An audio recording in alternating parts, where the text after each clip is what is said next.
Wa Kenya, kuna stories ambazo ukisikia zinakuacha na maswali mengi kuliko majibu. This is one of them. A young man from Nyahururu ambaye alikimbia kutoka kwa umaskini hadi kilele cha dunia. Akapeperusha bendera ya Kenya mbele ya mamilioni ya watu. Akawa shujaa wa taifa, lakini miaka 3 baadaye, akiwa na miaka 24 pekee, Samuel Kamau Wanjiru alikuwa amekufa. Na hadi leo, hakuna alijua siri ambayo Samuel hakupaswa kuishi kuisema.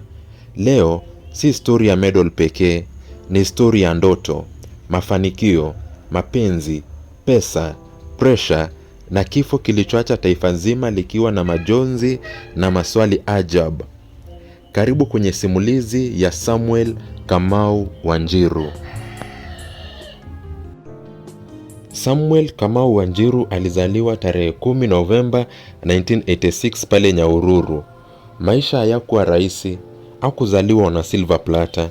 Alitoka katika familia ya kawaida kama maelfu ya vijana wengine wa Kenya. Lakini alikuwa na kitu kimoja, miguu ya ajabu. Walimu wake waligundua mapema. Hakuwa mkubwa kimwili, lakini stamina yake ilikuwa ya kutisha. Wakati wengine walikuwa wanakata tamaa, Samuel alikuwa bado anakimbia.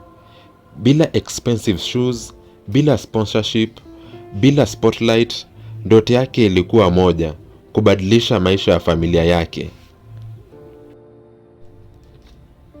Bahati ilimwangukia kupitia kocha wa Kijapani Koichi Morishita. Samuel akaenda Japan akiwa kijana mdogo. Imagine kutoka Nyahururu hadi Japan. Lugha tofauti, different food, culture, bata kurudi nyuma. Aliamka mapema, akafanya mazoezi makali na discipline ikawa part of his life. Akaanza kuvunja rekodi na dunia ikaanza kumuona. Half marathon baada ya ushindi, pesa zinaanza kuingia. Endorsements, bonuses, investments, magari na fame. Lakini kuna kitu watu wengi hawakiongelelei, pressure ya mafanikio. Ukiwa kijana mwenye do, kila mtu anakutaka.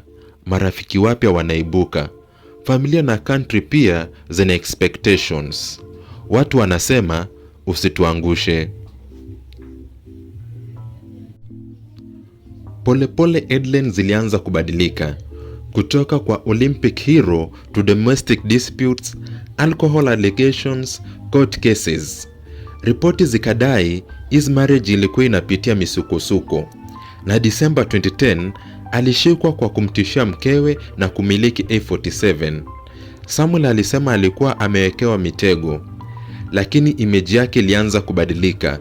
Mashabiki wakaanza kuuliza kuna nini kinaendelea. Hii part ndio imegawanya maoni ya Wakenya hadi leo.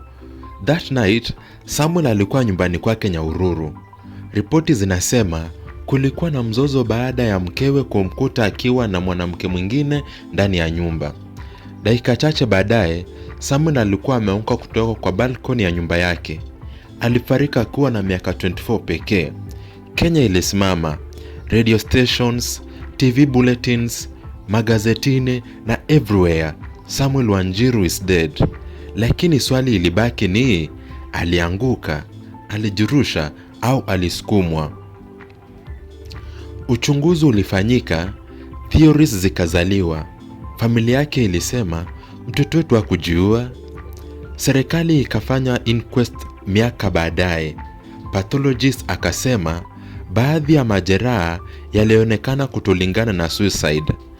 Na hapa ndipo mystery ilikazidi kuwa nzito. There are several loose ends which need to be tied up. We need to farm on the questions that never got answers ni, kwa nini ushahidi ulikuwa na contradictions?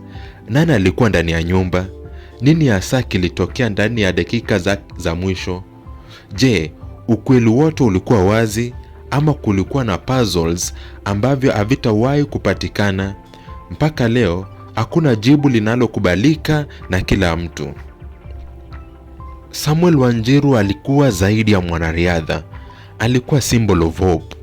Kijana wa kawaida aliyedhibitisha kuwa hakuna ndoto kubwa sana kuwa Mkenya mwenye bidii. Struggles zenye hatuzioni na nyuma ya headlines kuna familia inayobaki na maumivu.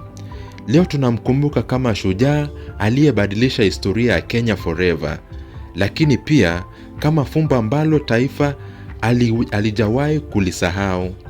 Pumzika kwa amani Samuel Kamau Wanjiru, Olympic champion, a Kenyan hero gone too soon.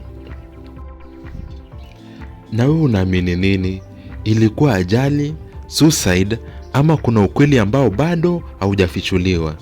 Tuambie kwenye comments, lakini tukumbuke kuheshimu familia yake na ukweli kwamba baadhi ya maswali bado hayajapata majibu rasmi. Ukipenda documentaries kama hizi, bonyeza subscribe, hit that notification bell na tuendelee kuangalia simulizi za Wakenya ambazo waliandika historia kwa ushindi, maumivu na siri ambazo bado zinatikisa taifa.